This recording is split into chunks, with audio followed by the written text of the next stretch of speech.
Movie के start में हम एलिस को देखते हैं जो एक कैथोलिक स्कूल में पढ़ाई कर रही होती है। ये स्कूल काफ़ी ज़्यादा स्ट्रिक्ट होता है और यहाँ पे अगर लड़कियाँ छोटी स्कर्ट या नाखून बढ़ाती हैं या फिर वो बालों के साथ कुछ फैशन करती हैं तो इन सब के लिए उन्हें सज़ा मिल सकती है। अब एलिस अपनी पहली क्लास में पहुंचती है जहाँ पे उसका क्लास टीचर मर्फी लोगों को उनके डिज़ायर के बारे में पढ़ा रहा होता है कि हमें अपने डिज़ायर्स को शादी से पहले पूरा नहीं करना चाहिए और हमारा एक रोल है इस धरती में जिसे हमें निभाना चाहिए। अब इसके बाद क्लास खत्म हो जाती है और एलिस बाहर खड़ी रहती है जहाँ पे उससे मिलने उसकी बेस्ट फ्रेंड लॉरा आती है। लॉरा एलिस से कहती है कि मैं मर्फी की क्लास में काफ़ी ज़्यादा बोर हुई और मैं उसकी बातों को नहीं मानती हूँ। जिसके बाद एलिस कहती है कि गॉड तुम्हें देख रहा है और जो तुम कह रही हो ये एक पाप है। इसके बाद एलिस वहाँ पे शर्मा जाती है। अब एलिस वहाँ से घर पहुँचती है और एक सोशल नेटवर्किंग साइट AOL को चला रही होती है और उस पर गेम खेल रही होती है कि तभी उसके पास एक आदमी का मैसेज आता है जिसने कि अपनी वाइफ और अपने इंटीमेट होते समय की फोटो उसके पास भेजी होती है। ये देखते ही वो थोड़ा बहुत शर्मा जाती है। शुरू में वो सिस्टम बंद भी कर देती है लेकिन बाद में उसको फिर से खोल करके वो सब देखना शुरू कर देती है।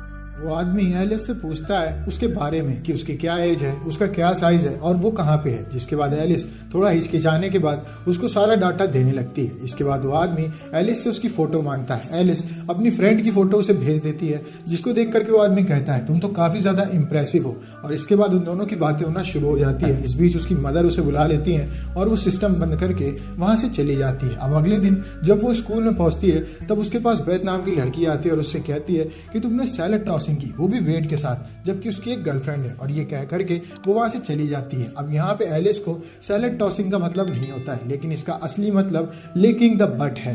अब ये बात उसको पता चलने में काफी टाइम लग जाता है। वहीं दूसरी ओर उससे उसकी फ्रेंड लॉरा कहती है कि तुम इतना बड़ा पाप कैसे कर सकती हो, जिस आदमी के साथ पहले ही एक लड़की हो तुम उसके साथ सैलेड टॉसिंग कैसे कर सकते हो। इसको सैलेड टॉसिंग के बारे में नहीं पता होता है तो वो उठ करके वहां से चली जाती है।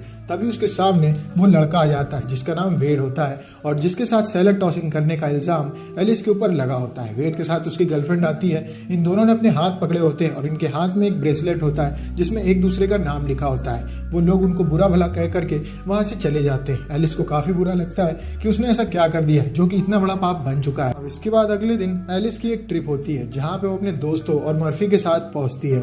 अब यहाँ पे उन्हें कॉलेज के कुछ सीनियर्स दिखाए जाते हैं जिनमें से एक लड़की होती है जिसका नाम नीना होता है और उसके सामने एक दूसरा लड़का खड़ा होता है जिसका नाम क्रिस होता है। क्रिस को देख करके एलिस को दिल में कुछ कुछ होता है पर वो उसको कुछ बताती नहीं है। इसके बाद नीना उसको लेकर के एक रूम में जाती है जहाँ पे उससे कहती है कि तुम्हें अपनी घड़ी और फोन हमारे पास देना होगा, जब तुम्हारी ट्रिप खत्म हो जाएगी तब तुम हमसे वो सब चीजें ले लेना। अब एलिस यहाँ पे उसे अपनी घड़ी दे देती है लेकिन अपना फोन अपने पास छुपा करके रखती है। अब यहाँ पे इन सबको डिफरेंट ग्रुप में डाल दिया जाता है। एलिस के ग्रुप का लीडर कोई और नहीं क्रिस होता है जिस वजह से एलिस काफी ज्यादा खुश होती है। अब इसके बाद ये सब लोग मर्फी के पास पहुंचते हैं जो कि इन लोगों से कहता है कि ये ट्रिप काफी शानदार होने वाली है और जब ये ट्रिप खत्म हो जाएगी तो आप सबका भगवान के साथ एक अलग रिश्ता बन जाएगा और आप लोग गॉड को काफी ज्यादा पसंद करने लगोगे। इसके बाद इन सबको एक फॉर्म दिया जाता है जिसमें इनके पिछले सालों के बारे में डिस्कस करने के लिए कहा जाता है और जैसा जैसा इन्हें पहले फील हुआ करता था उन चीजों पे इन्हें सर्कल बनाना है। यहाँ पे एलिस टर्न ऑल पे एक सर्कल बना देती है लेकिन बाद में उसे गिल्ट होता है कि कहीं मर्फी उसको गलत ना जज करे तो वो उसको इरेज करने की कोशिश करती है लेकिन उससे वो शब्द इरेज नहीं हो रहा होता है। इस वजह से वो पेंसिल से उसको ढक देती है और इसके बाद टाइम अप हो जाता है और उन सब से उनका फॉर्म ले लिया जाता है। इसके बाद हम रात को देखते हैं एलिस को जो फोन चला रही होती है और उसमें एक गेम खेल रही होती है। इस बीच फोन वाइब्रेट होने लगता है और उसके दिमाग में एक खुराफात सोचती है। वो उस फोन को अपनी टांगों के बीच में रख देती है जिसके बाद फोन वाइब्रेट होना शुरू हो जाता है और वो इसको एंजॉय करना शुरू कर देती है। अब अगले दिन जब वो लोग ट्रिप पे घूम रहे होते हैं तभी एलिस बार बार क्रिस को देख रही होती है। क्रिस के पास की एक लड़की गिर जाती है जिसको क्रिस उठा करके खड़ा करता है। ये सब देख करके एलिस के दिमाग में एक आइडिया आता है और वो भी आगे जा करके गिर जाती है जिसके बाद क्रिस उसे उठा करके रूम में ले जाता है और वहीं हम देखते हैं कि एलिस अपने फोन को चला रही होती है कि तभी नीना वहां पे आ जाती है और एलिस अपने फोन को छुपा देती है लेकिन तब तक देर हो जाती है और नीना उसके फोन के बारे में जान जाती है। वो इसकी कंप्लेन जा करके मर्फी से करती है जहाँ पे हम देखते हैं कि सारा ग्रुप एक जगह पे फोटो खिंचा रहा होता है कि तभी वहां पे मर्फी आ जाता है और वो एलिस से कहता है कि तुमने जो किया है वो गलत है, तुमने यहाँ का रूल तोड़ा है और तुम्हें सजा मिलेगी। अब तुम्हें पूरे के पूरे हॉस्टल की सफाई करनी होगी और वो लग जाती है पूरे हॉस्टल की सफाई करने में। जब वो वहाँ की सफाई कर रही होती है तभी वो मर्फी के सिस्टम को देखती है यानी कि पीसी को।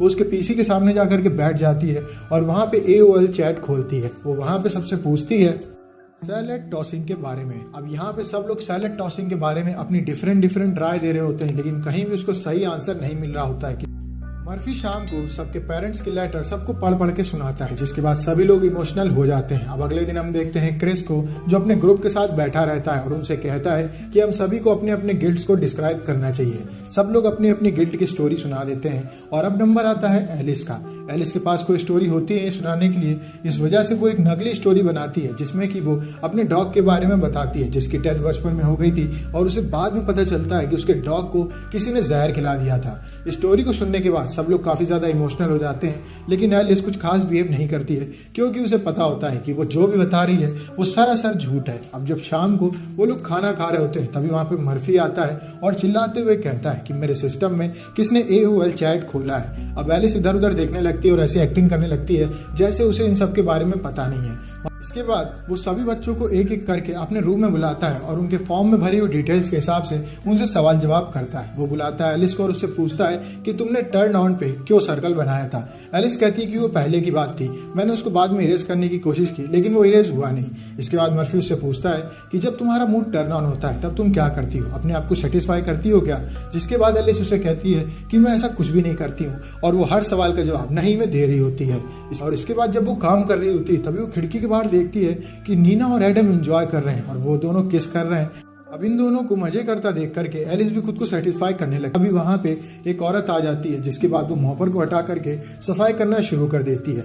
अब वो जाती है लॉरा के पास जो नीना से बात कर रही होती है। वो लॉरा को सब कुछ सच सच बता देती है नीना के बारे में कि नीना जितनी सीधी तुम्हें लगती है वो इतनी सीधी है नहीं, मैंने उसको एडम के साथ एंजॉय करते पकड़ा है। जिसके बाद लॉरा उससे कहती है कि तुम जो भी बता रहे हो पूरी तरीके से गलत है। नीना बहुत ही अच्छी लड़की है और वो गॉड के बारे में काफी ज्यादा बातें बताती है, मेरे लिए वो एक इंस्पिरेशन है। इसके बाद एलिस जब सफाई कर रही होती है तब वेड के ब्रेसलेट को वो मर्फी के सिस्टम के आगे रख देती है और वहां से चली जाती है। तभी उसके रूम में कोई आता है जिस वजह से वो बाहर न जाकर के पीछे छुप जाती है और ये कोई और नहीं मर्फी होता है। मर्फी वहां पे सिस्टम को ऑन करता है और उसमें एडल्ट वीडियोस देखने लगता है।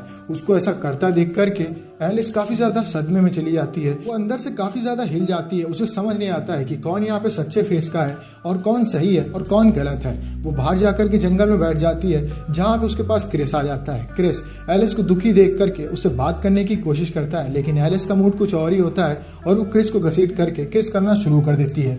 अब हो जाती है शाम, जहाँ सब लोग कैंप फायर जला करके एंजॉय कर रहे होते हैं और एलिस वहाँ पे काफी दुखी बैठी होती है और उसे समझ नहीं आ रहा होता है कि ये क्या कर रही है, यहाँ पे कौन सच्चा है और कौन झूठा है। और वो गुस्सा करके वहां से चली जाती है और बैठती है एक बार में जहाँ पे उसको एक औरत मिलती है। वो उस औरत से पूछती है कि क्या आप मुझे बता सकती हैं कि इस दुनिया में सब लोग डबल फेस क्यों हैं, सब लोग जो बताते हैं वैसे होते क्यों नहीं है और अंदर कुछ ना कुछ पाप कर रहे होते हैं। अब यहाँ पे वो औरत एलिस से कहती है कि अपने डिजायर्स को पूरा करना कहीं से भी पाप नहीं है, ये पूरी तरीके से नेचुरल चीज है और अगर हम अपने डिजायर्स को पूरा करते हैं तो इससे हमें कोई सजा नहीं मिलने वाली है। इसके बाद वो एलिस को उसके घर की ओर छोड़ने जाती है, यानी कि कैंपस, जहाँ पे अभी वो रुकी हुई होती है। इसके बाद अगले दिन जब वो कैंपस में बैठी रहती है तब उसके पास लॉरा आकर के बैठ जाती है और उसको बताती है कि वेड ही वो इंसान था जो AOL चैट चला रहा होता है और वो सॉरी बोलती है एलिस से कि उसने उसके ऊपर शक किया। अब यहाँ पे हमें पता चलता है एलिस का मास्टर प्लान कि उसने किस वजह से वेड के ब्रेसलेट को मर्फी के सिस्टम के पास रखा होता है ताकि वेड यहाँ पे फंस जाए। इसके बाद वेड की वहाँ पे एंट्री होती है, लेकिन उससे पहले लॉरा ने यह भी बताया होता है एलिस को कि वेड एक गे है और वो गर्लफ्रेंड के साथ इस वजह से रहता था ताकि कोई उसके ऊपर शक ना कर सके। अब यहाँ पे मर्फी बोलता है बाकी सबसे कि आज आप यहाँ से घर जाने वाले हैं तो अगर कुछ आप बोलना चाहते हैं तो प्लीज यहाँ पे आकर के बोल सकते हैं। एलिस हाथ उठाती है और वो माइक पे बोलती है कि हम सब दोगले हैं और हम अपनी सच्चाई को छुपा करके रखते हैं, ये सबसे बड़ा पाप है, हमें अपनी सच्चाई दुनिया के सामने रखनी चाहिए और ऐसा करने में कोई शर्म नहीं होनी चाहिए, ये भी एक गॉड का रूप है। और इसके बाद वो वहां से चली जाती है और इसी के साथ इन सब का ट्रिप खत्म हो जाता है। एलिस अपने घर पहुंच जाती है और मूवी यहीं पे खत्म हो जाती है। अगर आपको वीडियो चली तो वीडियो को लाइक करें, चैनल को सब्सक्राइब करें। मिलते हैं आपसे नेक्स्ट वीडियो में, तब तक के लिए stay safe, stay healthy, bye bye.